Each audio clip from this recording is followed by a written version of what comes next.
Alors, l'exercice numéro 3, donc consacré à la géométrie dans l'espace. Donc, petite particularité, on commence ici par une partie, la partie A, qui n'est pas de la géométrie repérée. Voilà, donc la première affirmation, donc en fait, on simplifie l'expression 2bi plus vecteur dm moins vecteur cb. Donc attention, pour pouvoir appliquer la relation de Chasles, moins le vecteur cb, on le transforme en plus vecteur bc, puisqu'il ne faut que des sommes. Et puis ensuite, on réduit petit à petit l'écriture, et donc on obtient une affirmation vraie. Pour l'affirmation numéro 2, le triplet de vecteurs est une base de l'espace AB, AH, AG. Donc pour avoir une base, il faut que les trois vecteurs soient non coplanaires.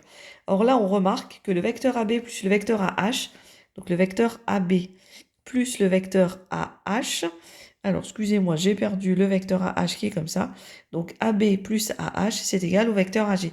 Donc en fait, j'ai pu écrire l'un des vecteurs comme une combinaison linéaire des deux autres. Donc en fait, mes vecteurs sont coplanaires, donc ça ne forme pas une base de l'espace, c'est faux. Et l'affirmation 3, alors là en fait on va utiliser le projeté orthogonal, alors c'est peut-être pas la seule méthode, hein, c'est l'une des plus rapides. D'abord le vecteur, donc ici le produit scalaire c'est IB scalaire LM. Donc déjà le vecteur LM, on constate très aisément qu'il est égal au vecteur IK. Et donc j'ai IB scalaire IK, et en fait ici A c'est le projeté orthogonal du point K, ici, et donc du coup ce produit scalaire, rappel de première, c'est donc égal à moins la longueur IB fois la longueur IA. Alors moins tout simplement parce que mes deux vecteurs ne vont pas du tout dans la même direction.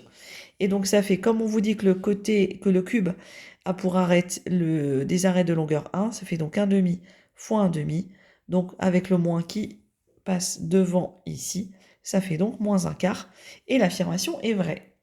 Dans la partie B, on passe à de la géométrie repérée, donc beaucoup plus simple, même s'il y a toujours forcément un petit peu de travail.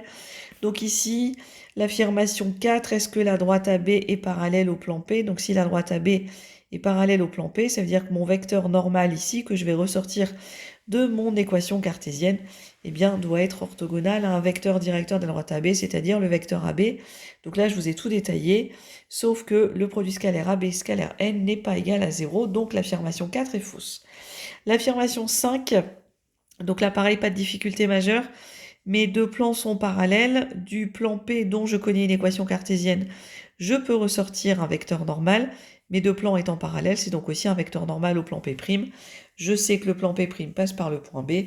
Donc je vous ai détaillé tout le raisonnement. Seule petite particularité, on arrive à 2x moins y plus 3z moins 34 égale à 0.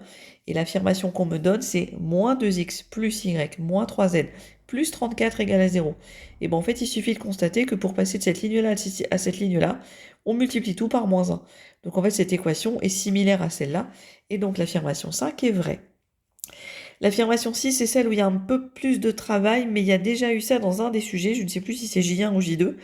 Donc la distance du point A au plan P, déjà c'est la distance AH, où H est le projeté orthogonal.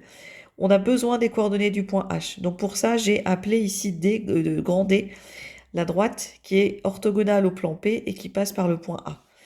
Un vecteur directeur de D, c'est un vecteur normal au plan, elle passe par le point A.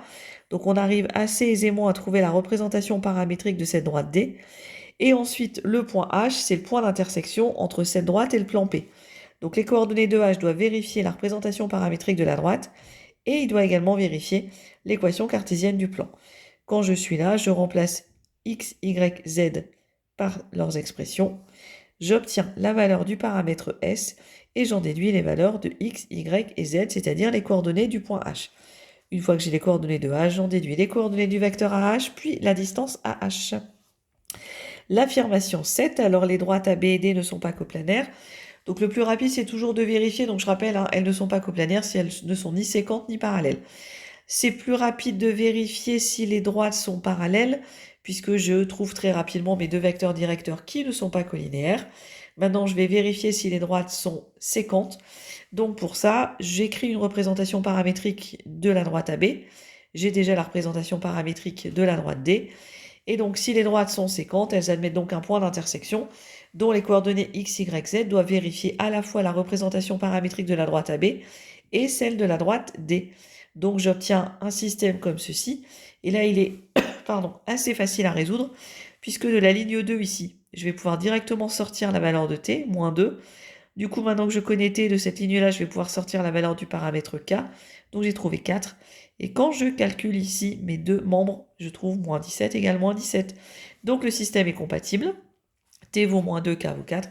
Donc les droites sont séquentes et donc l'affirmation est fausse puisque les droites sont coplanaires. Simplement ici, petit détail, comment j'ai trouvé les coordonnées de M? Il y a deux solutions. Le point M, il appartient à la fois à la droite D et à la fois à la droite AB. Eh bien ici, j'ai pris par exemple, si je prends la droite AB ici, eh bien je prends les valeurs du paramètre T. Donc le T, on a trouvé que c'était égal à moins 2. Donc x égale 2 plus 3 fois moins 2, y égale moins 3 fois moins 2, et z égale moins 1 plus 8 fois moins 2. J'aurais pu également prendre la représentation paramétrique de la droite D, qui est un peu plus haute, et dans ces cas-là, j'aurais pris k égale à 4. Donc la représentation paramétrique de la droite D, je ne sais pas si j'ai fait la capture d'écran, peut-être pas, je suis désolée, je ne l'ai pas, mais vous faites, vous prenez la représentation paramétrique de votre droite D, que je cherche, je suis désolée, je ne l'ai pas, et vous remplacez par k égale 4, et vous allez trouver exactement, évidemment, les mêmes coordonnées du point M. Voilà pour l'exercice numéro 3.